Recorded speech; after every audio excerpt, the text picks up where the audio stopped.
Hello guys, this is the storyteller and today we are again going to talk about the bomb of Captain Marvel reviews and how exactly Rotten Tomatoes is. Uh, I've already mentioned that Rotten Tomatoes is the woke site out there for reviews. It continuously promotes the movies that are progressive in nature, that have a female hero or something that's in a way contributes to the far leftist ideology, and all those films get 90% plus and 98% reviews, while nobody even thinks of the criticality of these films. This is why I've said again and again, MCU films and most of all the DCEU films, not the first before Nolan's time, the DCEU films and MCU films are all critical trash. Today we are seeing more and more problems with the Rotten Tomatoes, and here we have an article. Rotten Tomatoes bans user reviews and comments before a film's theatrical release. Now, the movie is already released. I think it's March 8th, the actual release, and it's already going around for critics. Let's see what we can read from this article. Internet trolls will no longer be able to spam Rotten Tomatoes before a movie's release, by Zach Sharf. Rotten Tomatoes is taking a major step in the fight against internet trolls.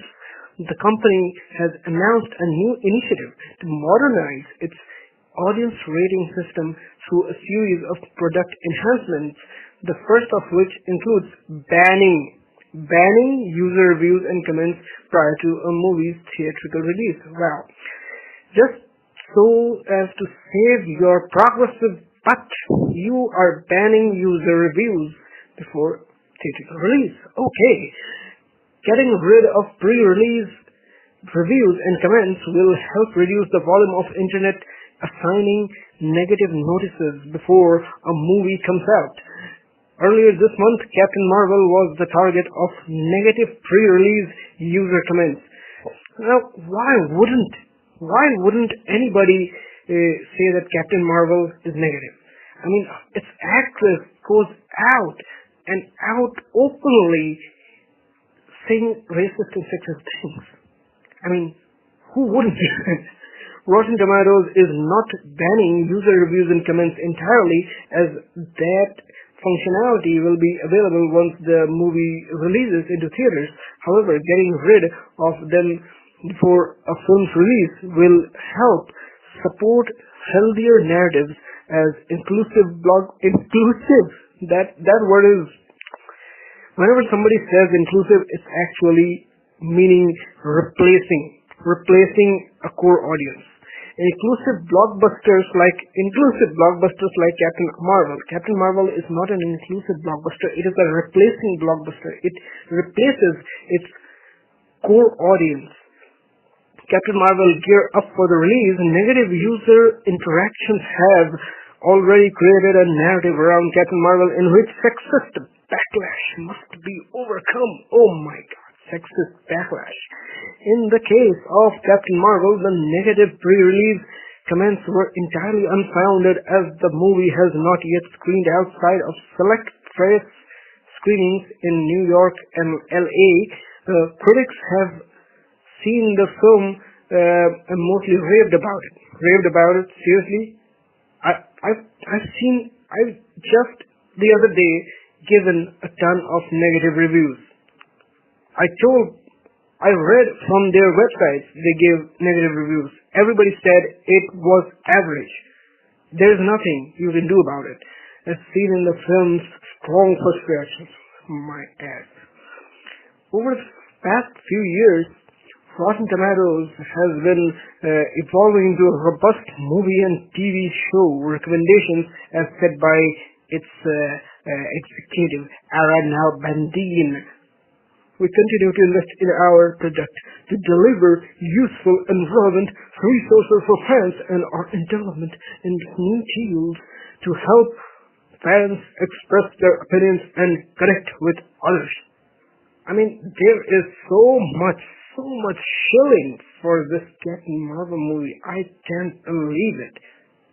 Now, back in 26th February 2018, the website Guardian.com, the Guardian.com published an article about Hollywood's love and hate affair with Rotten Tomatoes.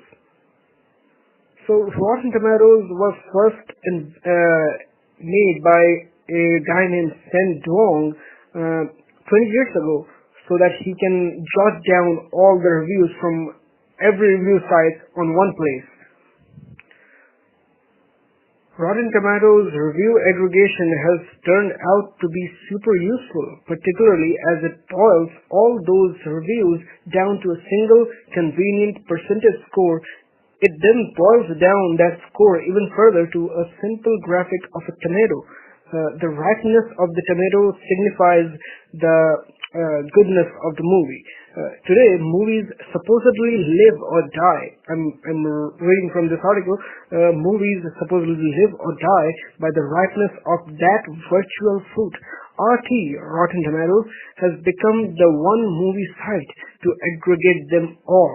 The tomato meter appears not only on Rotten Tomatoes site but also on ticketing sites such as AMC Cinemas and Fandango, which has owned Rotten Tomatoes since 2016. It comes up on Google searches, iTunes, and every other place, blah blah blah. With its dominant and prominence, RT is becoming the story, and not always in a good way. After Lady Bird, the movie got a 100% score. For example, one critic opted to lob a green splat into the mix. Not because he hated the movie, but because everyone else liked it so much. I had to consider whether to cast Lady Bird as fresh or rotten in the context of perfect score that people were using to trumpet Lady Bird as the all-time best reviewed movie on RT. Cole Smithy tweeted, in other words, Rotten Tomatoes' status as a neutral measure of critics' opinions comes into question when it starts to influence those opinions. The possible gaming of RT scores has taken on more sinister aspects lately. Earlier this month, Facebook announced it had taken down the page of a group called Down with Disney's Treatment of Franchises and its Fanboys, which has attempting to orchestrate a mass troll assault on RT scores of the superhero movie Black Panther, alongside the critic-designated tomato meter score. RT also gives each movie an audience score determined by registered users and represented by a popcorn bucket, red and full for positive, green and tipped over for negative. The anti-Black Panther group sought to lower the movie's audience score by bombarding the site with negative reviews. It claimed to have programmed bots to create fake user accounts. Okay, so some people came on for it. It also said it was acting in the name of DC Comics. DC Comics? The main rival to Black Panther, Disney owned Marvel, but suspicions of far-right motivations persist, particularly because the same group had previously targeted Star Wars Last Jedi. I mean, Star Wars Last Jedi was so much fucking trash. I mean, you don't have to even say anything. The Star Wars 7 was at 2 billion, and the Last Jedi fell to 1.3 billion. There is a 700 million drop. 700 million drop between these two movies. Everybody knows Last Jedi is trash. Everybody knows. And if anybody says otherwise, he's a shit. That's a shit. RT has denied the attacks succeeded, but it At present, The Last Jedi's tomato meter is 91%. If you are giving 91% to Last Jedi, you are a shill site. You are the wokest shill site out there. RT2. While its audience score is 48%, of course the audience score is 48%, public meh. Was this discrepancy the result of far-right bots or genuine audience division? Either way, it didn't matter much. Last Jedi is now the 9th highest grossing movie in history. Black Panther is likely to be a billion-dollar movie too. Those are really dumb movies. Those are seriously dumb movies. When movies bomb, however, the studios have been quick to blame RT. Last summer, Hollywood resorted to tomato shaming to spare its own blushes over colossal failures such as Baywatch. 18%, Mummy 16%, King Arthur, Legend of Saw 29%, and Pirates of the Caribbean 5 30%. The critic aggregation site increasingly is slowing down the potential business of popcorn movies. I exactly say that. These movies like MCU and DCEU, these are all popcorn movies, and they just are there for making money. These are not actually critical films. They are not critical films. They're very, very trash films. I can exactly point out at least 20 plot holes just with one watch. The critic aggregation site increasingly is slowing down the potential business of popcorn movies, comparing the website Deadline.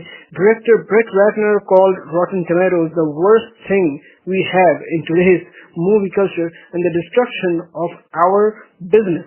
He may have been stung by the fates of Warner Bros. Blockbuster Batman vs. Superman, Dawn of Justice, which Ratner's company co-produced. It earned a malodorous 27%. The situation came to boil with Batman vs. Superman's 2017 follow-up, Justice League. For Warner Brothers, the movie was a big deal. Yes, of course it was a big deal. It consumed $600 million and didn't make any money. I think it made lower money than that. A superhero team up with an estimated $300 million budget. Nope, it was not just $300 million. $300 million for Zack Snyder and $300 million else for that Josh Whedon idiot, the feminazi jackass. So eyebrows were raised when Justice League's Rotten Tomatoes score did not appear on the site as expected. Once an embargo on critics' reviews was lifted, even when those reviews were available on other sites and the movie was previewing in cinemas, RT webpage for Justice League was blank. So they're basically sold out.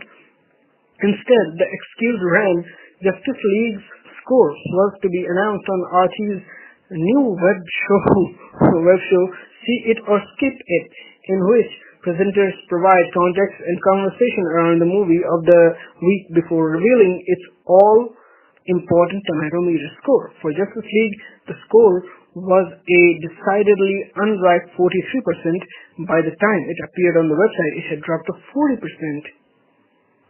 Some observers smelled a conspiracy since Warner Bros. Held 30% stake in RT, parent company, and Fandango owns 70%.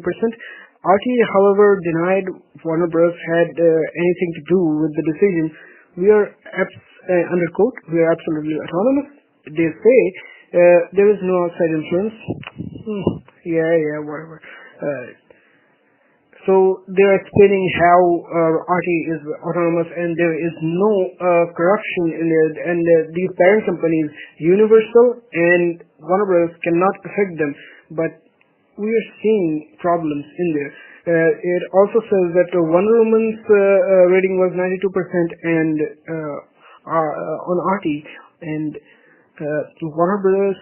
Used that Wonder Woman rating in its promotion. And here is another conspiracy we are seeing. The biggest blockbusters are withheld from critics, or their reviews are embargoed until very close to the movie's release date. Occasionally, when the studio knows it's got a real stinker, bad film, on its hands, they are not screened for critics at all. As a result, no tomato meter score appears until the very last moment. Last summer means 2 summers before, I think. For example, Sony embargoed reviews of the Emoji Movie in the US until just a few hours before its release. The Emoji Movie was, I think, Adam Sandler.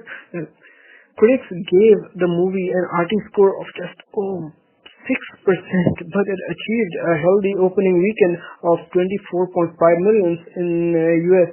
Family movies are generally less susceptible to the power of the tomato. Anyway, few parents were ever dissuaded an eager 6-year-old by arguing the data. Anyway, can RT really make or break a movie? This guy asks. It definitely has an impact, says Ethan Titelman, a senior VP at the Hollywood market research firm NRG. According to NRG's annual survey, 50% of regular moviegoers frequently check the site, often immediately before buying their cinema tickets, and 82% are more interested in seeing a movie if it has a high tomato meter score, while two-thirds are deterred by a low score. Furthermore, Titelman adds, its influence is growing and broadening out. Once it would have been for your tech-savvy early adopters, but it has actually doubled its influence over moviegoers aged over 45 in the last couple of years alone. Then again, a study of University of Southern California's Entertainment Technology Center crunched the data on box office returns versus tomato meter scores for the biggest 150 movies of 2017 and found the correlation to be pretty much zero, meaning that in general, Rotten Tomatoes doesn't affect movies positively or negatively, despite anomalies such as The Last Jedi. It also found a high correlation between critics' scores and audience scores, which suggests that everyone tends to agree when a movie sucks. No. The Last Jedi is a clear example where people disagreed. Stephen Gaydos, the editor of Variety, dismisses the studio's complaints out of hand. It's a really case of shoot the messenger, he says. If Rotten Tomatoes reflects the consensus of opinion on a movie and the movie is bad and therefore doesn't do well, what part of that is Rotten Tomatoes doing something nefarious or terrible? Studios today bank on fewer bigger movies, each of which can represent an investment of $500 million in production and marketing costs, Gaydos points out. Also, a movie's opening weekend typically accounts for 1/3 of its total box office, so you can imagine how much pressure there is to get an opening weekend that has not been damaged or diminished by a bad Rotten Tomatoes score. Everything is at stake. Of course, they are influencing Rotten Tomatoes. They know that there is some corruption on the table. And here is something that's funny, very funny. Rotten Tomatoes may not be killing movies, but it could well be killing movie criticism, not only by attempting to bypass professionals and build buzz with the fans, but also by its inherent premise. Rotten Tomatoes also registers if each review is positive or negative, while its rival Metacritic, by contrast, assigns a percentage score to each individual review, then calculates the average. A movie that everyone agrees is simply quite good could therefore be 100% fresh on RT, while movies that are more challenging, controversial, or experimental are more likely to divide critics and get a lower score. The system favors safety and consensus. Safety and consensus, that is RT. As well as movies, RT is grading the critics. If a review goes against the grain, the tomato meter score is proof that they are wrong. Well, it's self-censorship, says Variety's Gaydos. Critics have trained themselves to pretend to take seriously movies that they don't take seriously because the danger is not having a job and not being relevant. Of course. They're basically saving their jobs, and they're not saying what's real. Being ate out of the discussion, the numbers bear out this trend. The median tomato meter score for movies grossing more than $2 million was 51% during the 2000s, 53% during the 2010s. In 2017, though, the year of crashes such as Baywatch and Pirates of the Caribbean 5, the median was 71%. How can this be? 71% of these big budget films are actually mostly trash, critical trash, and they are giving an average of 71% to these big budget films. Either critics are enjoying movies more, or movies are better than ever. No, they are not better than ever. We know this. Geralt's fear is that Rotten Tomatoes is replacing nuanced, thoughtful film writing. Like I said, there is no nuanced, thoughtful film writing now. We used to read Andrew Sarris and Pauline Kael arguing, and now we are looking at a picture of green tomato or a red tomato. We have to see what we have lost here, people. Filmmakers have expressed some similar sentiments. Martin Scorsese, he is a pretty big guy. He complains that sites such as Rotten Tomatoes have absolutely nothing to do with real film criticism. I've said this. They have no real film criticism. They are just aggregating sites. They rate a picture the way you would rate a household appliance in Consumer Reports. The filmmaker is reduced to a content manufacturer and the viewer to an adventurous consumer. This is absolutely correct. Of course, others disagree because all these media sites they just want to make money. So my general consensus, my aggregate consensus about Rotten Tomatoes all over these websites is that Rotten Tomatoes is corruptible. They're not always corrupt. Because every movie maker is not paying them money, is not able to control them. But it is definitely visible to everybody from all these websites, Guardian and IndieWire and everything, that these people are corruptible, and you should always check all of the websites. And I'm telling you, IMDb is probably the most suitable website to see a rating. I've seen again and again that they make the most possibly the correct rating. So this is it for today. Like and subscribe, ring that notification bell. We will see you next time with some more reviews and more cringe. This is the Storyteller. Peace.